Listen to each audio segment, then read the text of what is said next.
The United Arab Emirates is currently undertaking one of the most ambitious solar energy projects the world has ever seen. In the middle of the desert near Abu Dhabi, they're constructing what will soon be the largest solar power facility on the planet. We're talking about an area covering 90 square kilometers, an absolutely massive stretch of desert that will be blanketed with solar panels. Once completed, this installation is expected to produce over 5 gigawatts of electricity, which is more than the output of several nuclear power plants combined. On paper, building solar farms in deserts makes perfect sense. Deserts receive more sunlight than just about anywhere else on Earth.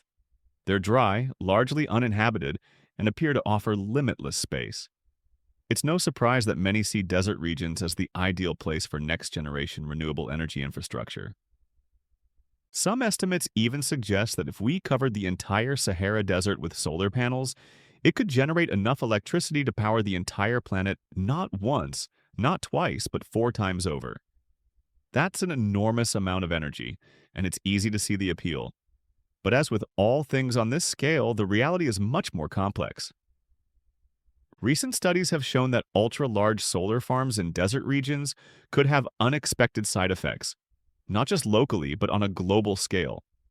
From altered rainfall patterns to disruptions in atmospheric circulation, the dream of desert-based solar domination may come with a few serious catches. To understand why deserts are considered solar gold mines, we have to look at the fundamentals of how solar energy works.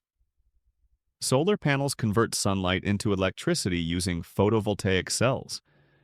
The more direct sunlight they receive, the more electricity they can generate. And where on Earth is sunlight most consistent and intense? The answer, of course, is the desert. Deserts tend to form in regions where moisture is scarce. One common process is the rain shadow effect. This happens when moist air travels toward a mountain range. As the air rises to pass over the mountains, it cools and releases its moisture as rain or snow on the windward side. By the time the air descends on the other side, it's dry. This creates arid regions like the Atacama Desert in Chile or the Mojave Desert in the United States. There are other types of deserts too. Continental deserts form in the interior of large landmasses, far from any oceans or seas. Coastal deserts occur where cold ocean currents cool the air near coastlines, preventing moisture from accumulating. And then there are subtropical deserts like the Sahara, located around the Tropic of Cancer or Capricorn. These are among the hottest and driest places on Earth. The Sahara itself is fascinating. It's not just the world's largest hot desert, it's also part of a climate cycle that stretches back tens of thousands of years. Due to a 26,000-year wobble in Earth's rotational axis, known as axial precession, the Sahara alternates between lush green landscapes and barren desert. Thousands of years ago, much of the Sahara was covered in vegetation, with lakes and rivers flowing through it. Today, it's one of the harshest environments on the planet. What makes deserts ideal for solar is not just the sunlight, but the consistency of it. Deserts have few clouds, extremely low humidity, and a high albedo, which means the ground reflects a significant portion of sunlight back into space. In fact, desert sand can reflect between 30 and 50% of incoming solar radiation. This reflective property also helps to cool the Earth by bouncing sunlight away before it can be absorbed. But when we start covering those reflective sands with dark solar panels, we change that balance. Let's first look at the advantages. High solar irradiance means that photovoltaic modules in deserts can produce far more energy per panel compared to cloudier regions. There's even a famous graphic circulating online. It shows 3 small squares over a map of the Sahara, suggesting that only a tiny fraction of the desert's surface would be enough to power Germany, Europe, or even the entire world. That graphic was based on a 2005 thesis and isn't entirely accurate, but the concept it illustrates is still compelling. With relatively little land, solar farms in deserts could meet huge portions of global energy demand. Beyond energy yield, another advantage is land use. Deserts are largely uninhabited and unsuitable for agriculture or development. Roughly 1/3 of the Earth's land surface is desert. These areas often lie unused, making them seemingly ideal for solar deployment without displacing people or food production. This is exactly the thinking behind the UAE's current mega project. They've chosen a vast empty region near Abu Dhabi to build this colossal solar farm. The planned output is 5.2 gigawatts, and they're pairing it with a huge battery system capable of storing 19 gigawatt hours of electricity. That means the plant won't just produce power when the sun is shining. It will also be able to release energy during the night or cloudy periods. The total price tag for the project is around 6 billion euros. It's scheduled to be operational by 2027, and once it's online, it will surpass even China's massive 3.5 gigawatt desert solar installation. Unlike China's, the UAE's facility includes battery storage, making it even more versatile. On paper, the official purpose of this project is to reduce carbon emissions and move toward climate neutrality. But some observers believe there might be other motivations. In a recent interview, the CEO of the company behind the project mentioned wildfires in Los Angeles, not in the context of climate change, but as an example of the impact of dryness and water scarcity. That comment hints at something deeper. Water is an ongoing crisis in the UAE. 10 years ago, water in the region was actually more expensive than oil. The country relies heavily on desalination, an expensive and energy-intensive process to meet its freshwater needs. And in a bid to increase rainfall, the UAE has also experimented with cloud seeding, where chemicals are dispersed into the atmosphere to encourage precipitation.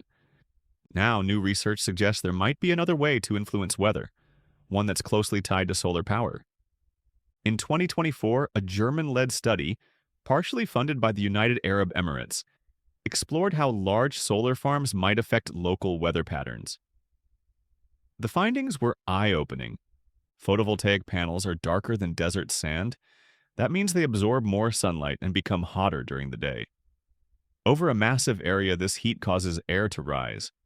When warm air ascends, it can mix with moist breezes from nearby bodies of water, in this case, the Persian Gulf. This mixing could, under the right conditions, result in cloud formation and rainfall. The study modeled solar farms of various sizes from 100 to 2,500 square kilometers. The 100 square kilometer scenario, similar in size to the UAE's current project, produced around 400,000 cubic meters of extra rainwater in a year. That might sound like a lot, but when spread over the entire country, it equates to just 0.0048 millimeters of rain. In other words, the weather effects at this scale are negligible. But scale the solar farm up to 400 square kilometers or more, and the impact becomes more pronounced. The researchers suggest that truly significant weather changes would require installations far larger than what currently exists. Still, the possibility of using solar farms as a form of passive geoengineering is now on the table. Let's consider what would happen if we push the limits. Suppose we covered massive portions of the Sahara Desert with solar panels? How would that affect the climate? Recent models show that large solar arrays in the Sahara could warm the desert's surface by as much as 1.3 degrees Celsius. That warming would reduce air pressure, trigger atmospheric convection, and lead to the formation of more clouds and rainfall. In some scenarios, rainfall in the Sahara increased by over 50%. That rainfall would encourage plant growth. The more plants grow, the less sunlight is reflected, and the more heat gets absorbed. This creates a feedback loop. Warmer temperatures, more rain, more vegetation. It almost sounds like a miracle. Regreening the desert using solar energy. But again, the consequences don't stop at the regional level. These massive installations could disrupt weather patterns across the globe. Even covering just 20% of the Sahara could lead to measurable changes in atmospheric circulation. Some regions, like Scandinavia, might benefit slightly with increased solar potential and fewer clouds. But much of Europe, especially central and southern areas, could see more cloud cover and reduced solar output. Studies predict a 4% decrease in solar energy generation in parts of Europe due to climate feedback from Sahara-based solar farms. That effect could be even stronger during summer months. Africa, too, wouldn't be spared. Solar potential in many African regions could drop by over 8% due to the ripple effects. And these aren't just theoretical changes. The modeled impacts resemble those caused by natural climate phenomena like El Niño and La Niña, which have well-documented effects on global weather. It's important to emphasize that these studies are based on extreme scenarios, scaling up solar farms to thousands of square kilometers. But they highlight a crucial point. The Earth's climate is a tightly interconnected system. When we change something in one place, it can trigger effects far beyond that location. And the scale of these changes matters. The UAE's current project is still small compared to the modeled scenarios. We're a long way from turning the Sahara into a solar energy farm the size of a small country. But as solar technology advances and energy demands increase, these conversations will become more relevant. Of course, there are other challenges to desert solar projects beyond climate effects. Building infrastructure in remote, arid regions is incredibly difficult. Deserts lack roads, electrical grids, and cooling systems. Dust storms can damage or obscure panels, reducing efficiency. Maintenance in such environments is costly and complicated. Solar panels also need to be cleaned regularly to maintain performance. But water, again, is in short supply. Energy transmission is another hurdle. Electricity generated in the desert needs to be transported to where people actually live. The longer the transmission lines, the more energy is lost along the way. New technologies like high-voltage direct current lines help reduce losses, but they're expensive and still under development. Environmental concerns also come into play. Deserts may appear empty, but they're home to unique ecosystems that could be disrupted by large-scale solar farms. Even seemingly minor changes can impact local wildlife, soil composition, and biodiversity. In the end, the promise of desert solar is real, but so are the risks. With smart planning, sustainable design, and continued research, it's possible to harness the sun's energy in deserts without triggering unintended consequences. But we must move forward carefully. Energy production on this scale affects more than just electricity. It can reshape entire environments. Let's stay informed, stay curious, and think long-term. Would you support more desert solar? Or do you think the risks are too high?